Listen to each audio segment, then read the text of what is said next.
teman-teman semua, perkenalkan nama saya Christine Adelinatana, mahasiswa Universitas Nusa Cendana Kupang, program studi PGSD. Materi yang akan saya ambil kali ini dari kelas 3, tema 1, subtema 1, pembelajaran 1, tentang ciri-ciri makhluk hidup. Selamat menyaksikan teman-teman semua. Ciri-ciri makhluk hidup yang pertama ada bergerak, bernapas, berkembang biak, memerlukan air dan makanan, dan peka terhadap rangsangan. Makhluk hidup dapat bergerak sehingga mereka dapat berpindah tempat. Cara bergerak makhluk hidup sangat berbeda-beda.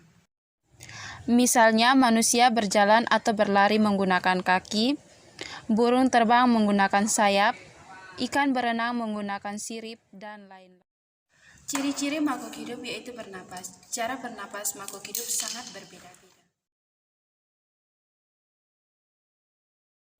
Manusia bernapas dengan paru-paru, ikan bernapas dengan ingsan, serangga bernapas dengan trakea, dan tumbuhan bernapas dengan stomata. Manusia ketika bayi, tubuhnya kecil lalu berangsur-angsur tumbuh menjadi besar.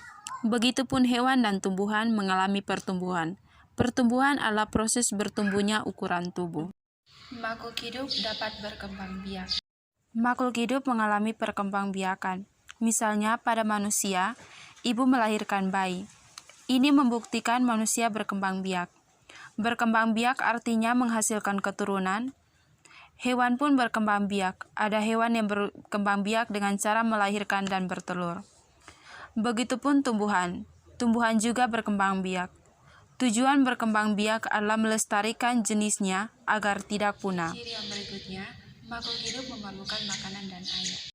Setiap makhluk hidup memerlukan makanan dan air, karena kalau tidak makan dan minum, makhluk hidup tidak memiliki energi dan tentunya makhluk hidup tersebut akan mati.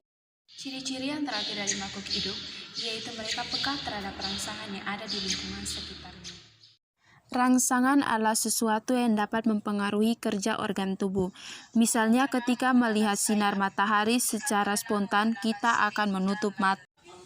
Bunglon akan berubah warna ketika mereka merasa terancam di lingkungan sekitarnya. Dan pada tumbuhan terjadi pada daun putri malu, di mana mereka akan mengatupkan daunnya ketika disentuh. Dan di saat itu juga mereka akan menerima rangsangan atau peka terhadap rangsangan.